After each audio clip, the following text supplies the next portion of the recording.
Hi, this is Vivek and you are watching my channel. तो भाई चालू करते हैं, वापस आते हैं अपनी सीरीज पे। और सीरीज बन रही थी इस बार फाइनेंशियल अकाउंटिंग की। सिंपल है। अच्छा, तो फाइनेंशियल अकाउंटिंग पढ़नी है, जिसमें हम करने वाले हैं आज चैप्टर नंबर 5वां इन्वेंटरी मैनेजमेंट का। बस याद रखना, आपका बीकॉम प्रोग्राम हो चाहे बीकॉम ऑनर्स हो, वो मैटर नहीं करता, बस आपका सेमेस्टर 1 होना चाहिए, क्योंकि ये सीरीज सेमेस्टर 1 वालों के लिए बन रही है।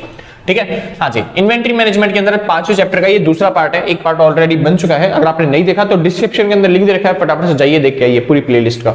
ठीक है, मतलब पूरे चैप्टर्स वाइज आपको दे रखे हैं पूरी सारी चीजें। ठीक है, और कुछ नहीं, शुरू करते हैं। अगर आपको नोट्स परचेज करने हैं तो आप इस नंबर पे कांटेक्ट कर सकते हो। नंबर दे रखा है आपको 8059639586। ठीक है, यहाँ पे आपको नोट्स मिल जाएंगे। कंप्यूटर टाइपिंग के नोट्स है, मेरे को पता है मेरी राइटिंग बहुत ज्यादा गंदी होती है, तो इस वजह से। ठीक है, बाकी सब तो कर ही लोगे भाई। कोशिश करना कि कॉल ना करो, कि कॉल करने में कभी हम बिजी मिलेंगे, कभी आप बिजी मिलोगे, तो व्हाट्सएप करो आप, सबसे बेस्ट रहेगा। ठीक है। हाँ जी, तो आ जाता है वेटेड एवरेज मेथड।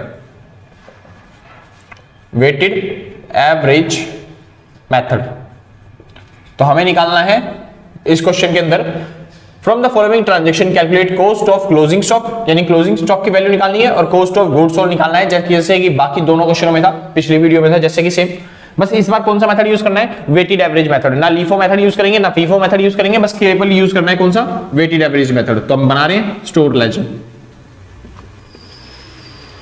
ठीक है। हाँ जी, तो स्टोर लेजर के अंदर भाई पहली चीज तो यहां से चालू कर देते हैं। ठीक, ये आ गई हमारी डेट।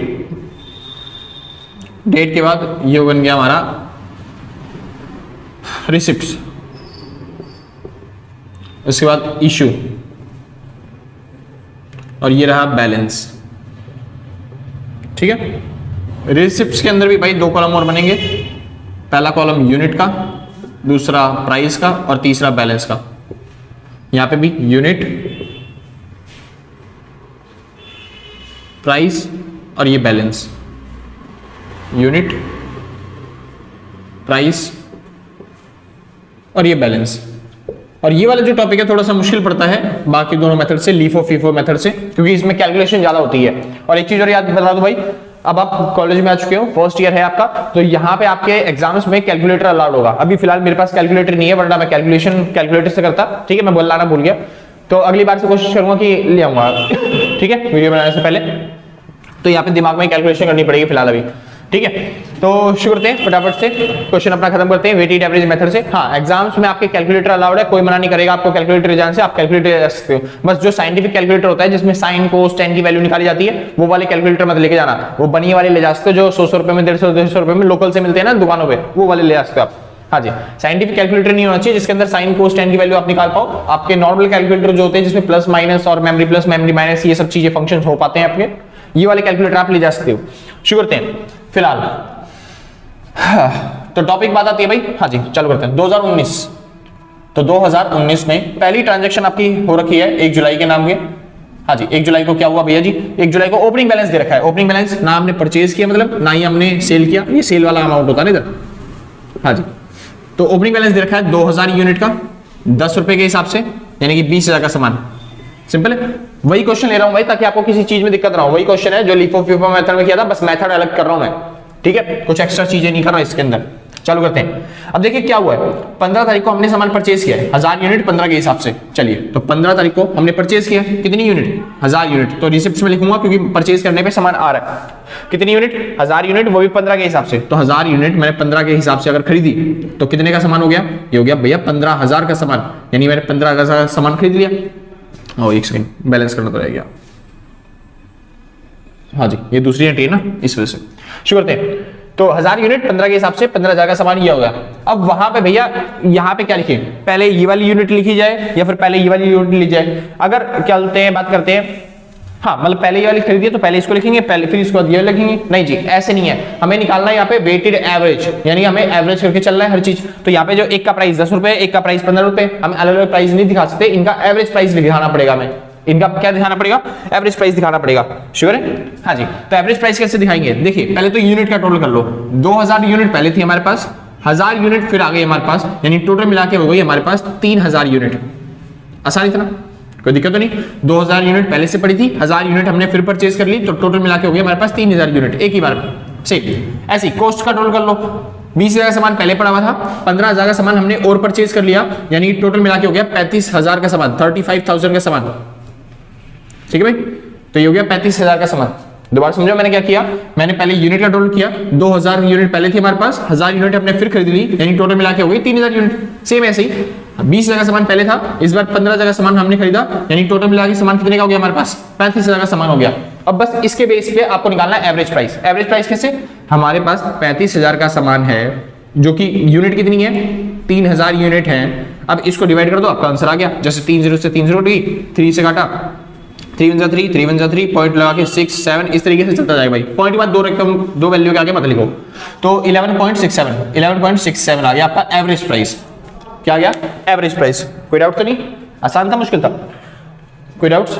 अगर कोई डाउट आ रहा है भाई नीचे कमेंट में बता देना, मैं उसको सॉल्व कर दूंगा फटाफट से। और अगर आपको ज्यादा ही बड़ा डाउट है तो उसके लिए अलग से वीडियो बना दी जाएगी। समझ आ गया ना?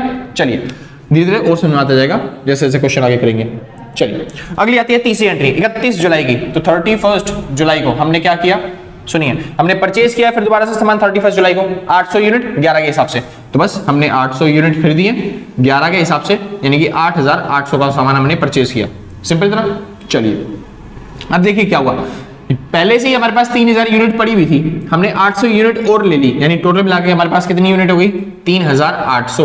अब उस मेथड लीफो फीफो की तरह नहीं है कि आपको अलग अलग दिखाना पड़ेगा कि ये वाला अलग सामान है, ये वाला अलग सामान है। ये वेटेड एवरेज है, यहाँ पे एवरेज करके दिखाना है आपको कि सारा सामान हमारे पास टोटल इकट्ठा हो गया, एक साथ इकट्ठा हो गया, और उसका एवरेज प्राइस लिख देंगे यहाँ पे, जो भी एवरेज प्राइस बनेगा उसका। ठीक है, 10 रुपए, 15 रुपए, 14 रुपए, जो भी एवरेज प्राइस होता है एवरेज प्राइस लिखा जाएगा पूरे सामान का मिला के।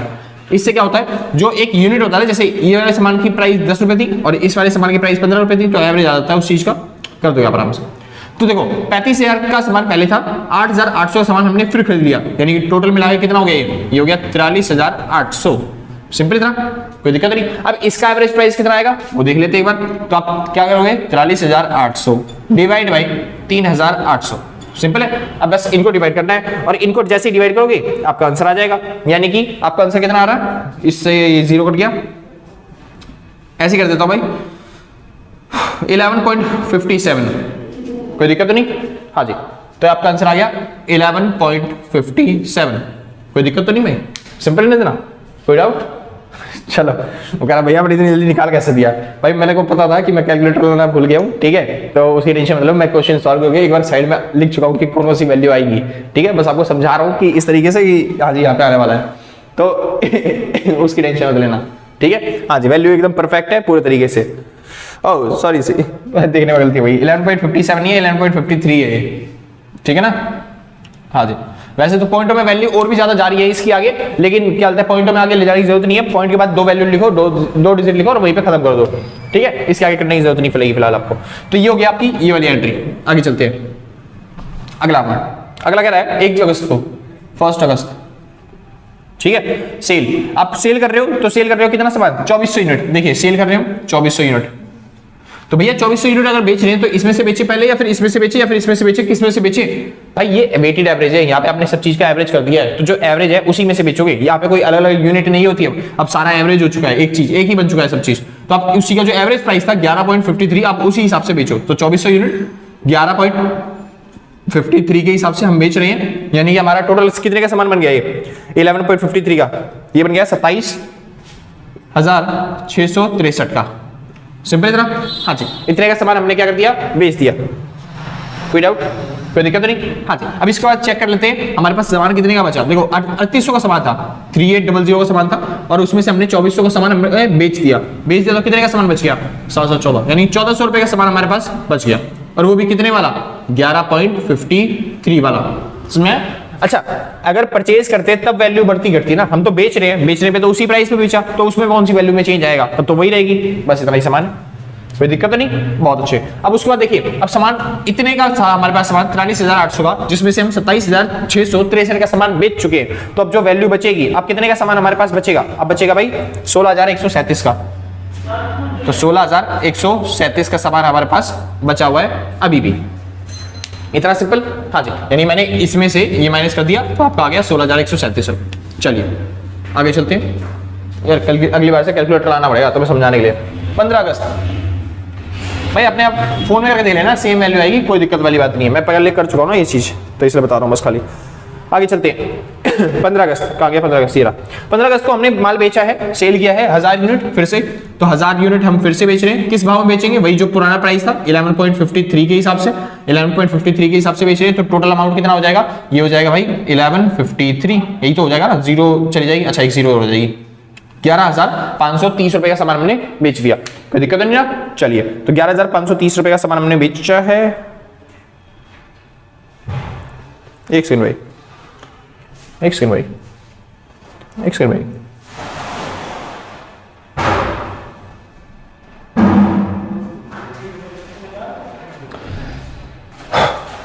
चलो ठीक है भाई, कोई दिक्कत नहीं। चलिए तो अब आगे चलते हैं भाई, वो कैलकुलेशन में गड़बड़ हो गई क्योंकि वहां पे ना 11,526 ऐसे कुछ आ रहा था आंसर, तो इन्होंने ये पीछे 6 हटा के इसको राउंड फिगर करके 3 कर दिया था। लेकिन जब कैलकुलेटर में कैलकुलेशन कर रहे हैं तो उस टाइम पे यहाँ पे 26 ही लिखा है उन्होंने, तो कोई नहीं, आपको जैसा आता है वैसे कर लो, सिंपल, कोई फर्क नहीं पड़ता उससे।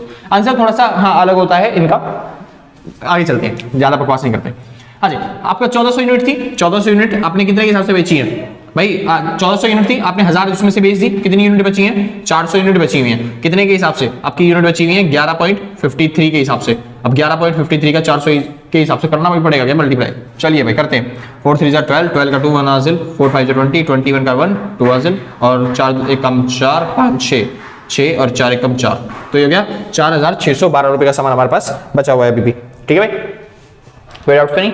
चलिए आगे चलते हैं, ये हो गया बैलेंस आपका खत्म। इसके बाद अगला करना है, कौन सा करना है, कहां गया, 15 अगस्त के बाद 16 अगस्त भाई, 16 अगस्त। अब 16 अगस्त को क्या गुड़म्मा हुआ, 16 अगस्त को हमने 800 यूनिट परचेज करी है, तो ये 800 यूनिट हमने परचेज करी, और कितने के हिसाब से परचेज करी है, 15 के हिसाब से, यानी 15 अट्ठे कितना हो गया 120, यानी कि 12,000 रुपए का हमने सामान खरीदा है। कितने का सामान खरीद लिया, 12,000 रुपए का। अब कर लेते हैं टोटल, तो ये भाई 400 यूनिट और 800 यूनिट टोटल मिलकर हो गए 1200 यूनिट। ठीक है, अच्छा 12 जगह सामान और 4 जगह सामान, 12 4 कितना हो गया, 13 14 15 16, 16,612 रुपए।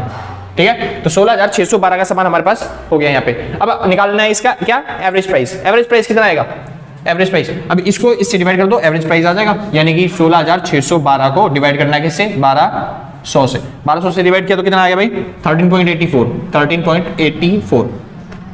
सिंपल है, पॉइंटों में अगर आप जा रहे हो तो लास्ट की 2 वैल्यू लेना बस, खाली उसके अलावा कुछ नहीं लेना। चलते आगे, तो ये हो गया आपका बैलेंस। इसके बाद आपका रह गया सेल्स का 30 तारीख की, तो यार 30 अगस्त, 30 अगस्त को हमने क्या किया है, सेल किया है 1000 यूनिट, तो हम 1000 यूनिट बेच रहे हैं किसके हिसाब से, हम बेच रहे हैं 13.84 के हिसाब से, तो ये आ जाएगा 1384 और 0, सिंपल है ना। चलिए, और उसके बाद जो क्वांटिटी बचेगी वो कितने की बचेंगी, वो बचेंगी भाई 200 क्वांटिटी बची है, मतलब 1200 में से 1000 बेच दी ना, 200 यूनिट बची हुई है, किसके हिसाब से, 13.84 के हिसाब से। अब इसको मल्टीप्लाई कर देते हैं, आपका बाहर आ जाएगा, या फिर आप इसमें से ये घटाए भी लिख सकते हो, ठीक है, मर्जी है आपकी, पहले घटा के लिख देते हैं, वो सबसे बेस्ट रहेगा। तो ये हो गया 2, ये तो मुश्किल पड़ गया है हाँ जी, तो इसने ऐसे दिया 11, 11 में से 4 गए 7, 7 बच गए 7 के हिसाब से, और ये बच गया यहाँ पे कितना 6 5 5 5 5 5 15 में से 8 गए 5 6 7 7 बच गए इधर, और इधर बच गया 15, 15 में से 13 गए 2। चलिए भाई, ठीक है, हाँ जी, तो 2772, तो ये आपका आ गया क्लोजिंग स्टॉक, ये आ गई आपकी क्लोजिंग इन्वेंट्री। इसके अलावा कोई एंट्री रह गई, नहीं जी कोई एंट्री नहीं है, तो ये हो गया आपका closing stock, closing stock, sorry closing cost of closing stock, cost of closing stock जो आपको निकालना था, और आपको निकालना था goods, cost of goods sold, तो आप इसका टोटल कर दोगे तो आपका आ जाएगा कॉस्ट ऑफ गुड्स सोल्ड, जो कि लगभग आपका पड़ रहा है कितना 53030 इस तरीके से। ठीक है भाई, 0 तो नहीं पड़ रहा है, मतलब लास्ट में 3 आ रहा है, देख लेते एक बार, तो 6 4 10 10 3 13, हाँ जी सही है। तो ये आ गया आपका क्लोजिंग स्टॉक, मतलब कॉस्ट ऑफ गुड्स सोल्ड, इसको क्या बोलेंगे हम, cost of goods sold. Simple था, कोई डाउट्स तो नहीं, बहुत अच्छे।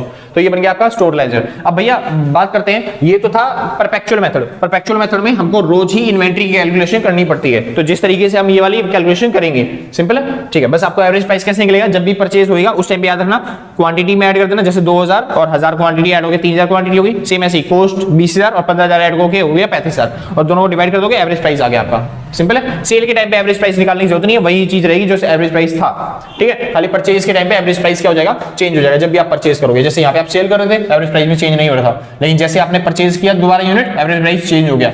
ठीक है भाई, चलिए अब निकालते हैं भाई थोड़ा सा मतलब उस मेथड से, पीरियोडिकल मेथड से, पीरियोडिकल मेथड से हम वेटेड एवरेज मेथड का यूज करके हम निकालते हैं वही क्लोजिंग स्टॉक की कॉस्ट और दूसरी चीज कॉस्ट ऑफ गुड्स सोल्ड निकालें। चलिए अब आपको पता है कॉस्ट ऑफ मतलब क्लोजिंग स्टॉक कितनी यूनिट बची है हमारे पास। देखिए परचेज कितना किया था, पहले तो 2000 यूनिट हमने खरीदी थी 2000, फिर उसके बाद हमने 1000 यूनिट खरीदी, परचेज करी 1000, उसके बाद हमने 800 यूनिट खरीदी, परचेज करी 800, उसके बाद हमने परचेज करी 800 फिर से, तो ये हो गया टोटल मिला के 4600। उसके बाद हमने बेची कितनी है देख लेते हैं, तो बेची हमने कितनी थी 2400, ये 3400 और ये हो गया क्या बोलते हैं 4400, तो 4400 का माल हमने बेच दिया, तो बची कितनी 200 यूनिट, तो 200 यूनिट बची हुई है बस। तो यहाँ पे आ गया क्लोजिंग स्टॉक कितनी बची है हमारे पास 200 यूनिट, जैसे कि यहाँ पे आपको पता चला 200 यूनिट बची हुई है।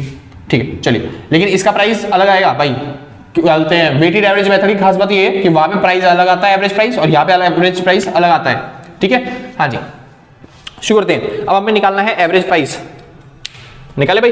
एवरेज प्राइस कैसे निकलता है, परचेज के बेसिस पे निकलता है एवरेज प्राइस। तो देखिए परचेज करते हैं और एवरेज प्राइस, ये रही यूनिट और ये रहा उनकी कॉस्ट।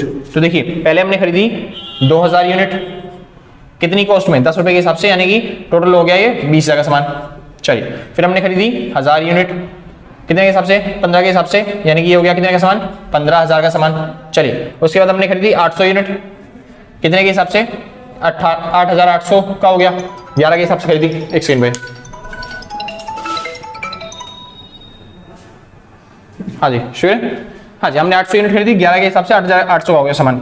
इसके बाद हमने परचेज किया है फिर से 800 का सामान, हाँ जी फिर से कितने का 15 के हिसाब से, तो 15 के हिसाब से हो गया 800 का सामान 12,000 का सामान। तो टोटल मिला के एक का सामान कितने का हो गया और क्वांटिटी कितनी हो गई, तो क्वांटिटी हो गई 4600 क्वांटिटी, और सामान कितने का हो गए, सामान बढ़ गया भाई कितने का बढ़ गया, निकालना ही पड़ेगा क्या,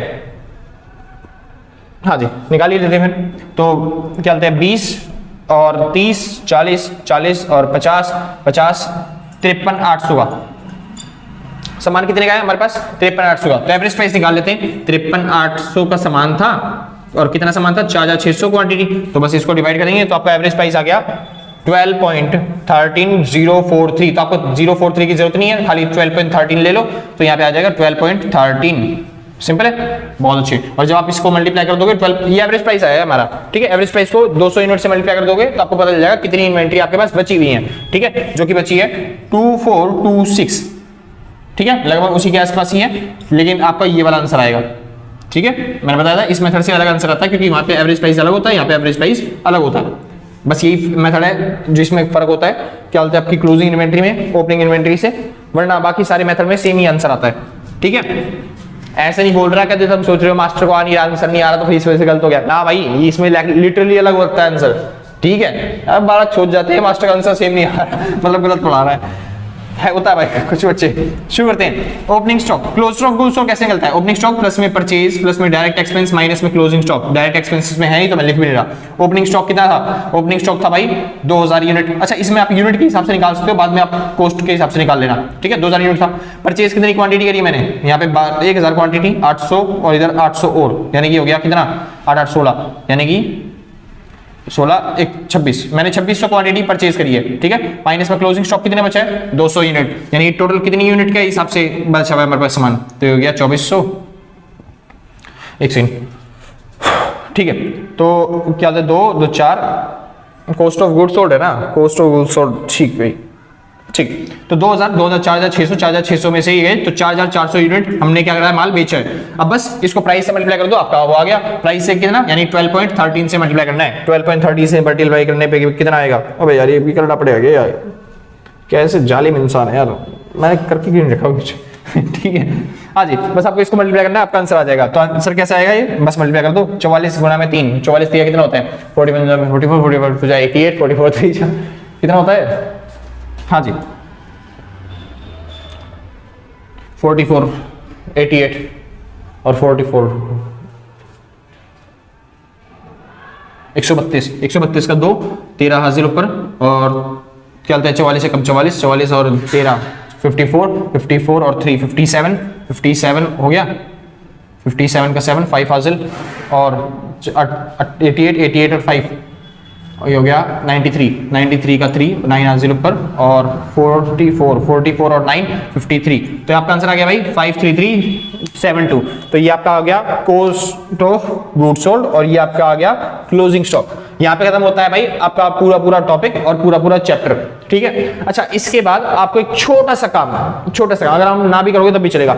यहाँ पे आपको दे सकता है एक क्वेश्चन के अंदर कंपैरिजन टेबल बनाने के लिए। क्या बनाने के लिए? Comparison table. तो कुछ नहीं, कंपैरिजन टेबल क्या होती है? कोई एक क्वेश्चन जब वो बड़ा सा क्वेश्चन देना चाहे आपको तब वहां पे देता है वो कंपैरिजन टेबल बनाने के लिए। तो कंपैरिजन टेबल क्या होगी बता देता हूं भाई, जिसको नोट करना है नोट कर लो फटाफट से, फिर आगे चलते हैं, ठीक है। चलिए भाई आगे चले, मिटा देता हूं पहले से, नोट कर लिया होगा तुमने, हैंडसम तुम हो ही। चलिए, तो कंपैरिजन टेबल क्या होती है भाई? ये रही कंपैरिजन टेबल बनाते जा रहा हूं। तो यहाँ पे हम बात करेंगे लीफो मेथड की, यहाँ पे हम बात करेंगे फीफो मेथड की, यहाँ पे हम बात करेंगे वेटेड एवरेज मेथड की। तो यहाँ पे आप निकाल सकते हो आपने कितना सामान खरीदा था, मतलब कितने का सामान खरीदा था। जैसे आपको ये पता है मैंने 2600 क्वांटिटी परचेज करी थी, है ना। और वो भी कितने के हिसाब से, वो सारा टोटल करके आप लिख सकते हो। लीफो मेथड में कितना परचेज किया था, यहाँ पे कितना परचेज किया था। अगली चीज यहाँ पे आप सेल लिख सकते हो, अगर कोई सेल दे रखा हो तो। यहाँ पे आप सबकी कॉस्ट ऑफ गुड्स सोल्ड लिख सकते हो, गुड्स सोल्ड दे रखा हो तो, जैसे आपने निकाला है ना ये, तो ऐसे। एक सेकंड भाई, कूड़े वाली गाड़ी आ गई तो आवाज बंद करनी पड़ेगी, सॉरी उसके लिए। हाँ भाई श्योर है, चलो फिर।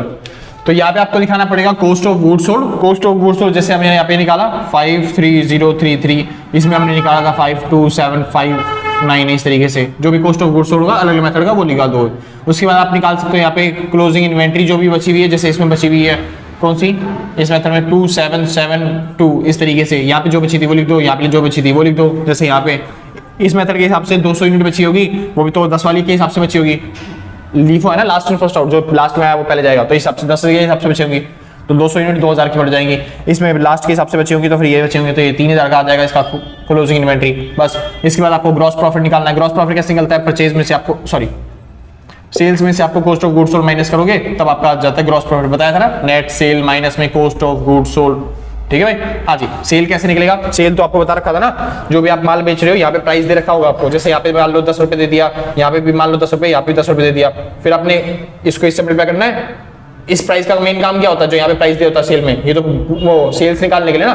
तो 2400 इंटू में 10 कितना हो गया? 24000, ठीक है। और फिर उसके बाद 10,000 इंटू में 10, ये हो गया 10,000, फिर ये हो गया 10,000, तो ये हो गया टोटल सामान कितने का? 34,000 रुपए का, सॉरी 44,000 रुपए का। तो 44,000 माइनस में जो भी आपको कॉस्ट ऑफ गुड्स सोल्ड आया होगा वो लिख दोगे और यहाँ पे आ जाएगा आपका ग्रॉस प्रॉफिट। तो इस तरीके से आप लीफो मेथड, फीफो मेथड और वेटेड एवरेज मेथड के कंपैरिजन टेबल बना सकते हो। इसको बोलते हैं कंपैरिजन शीट या फिर कंपैरेटिव शीट, ठीक है भाई। हाँ जी, यहाँ पे होता है खत्म आपका पूरा चैप्टर। और कुछ क्वेश्चन आपकी प्रैक्टिस के लिए मैं डिस्क्रिप्शन के अंदर दे दूंगा। एक क्वेश्चन है उसके अंदर ही आपको वेटेड एवरेज से भी करना है और लीफो मेथड से भी करना है, फीफो मेथड से भी करना है, सारे मेथडों से करना पड़ेगा, मतलब पूरा कंप्लीट क्वेश्चन। तो एक क्वेश्चन ही ज्यादा आपके प्रैक्टिस के लिए देखूंगा, जितने भी 1-2 क्वेश्चन मिलते हैं तो मैं डाल दूंगा।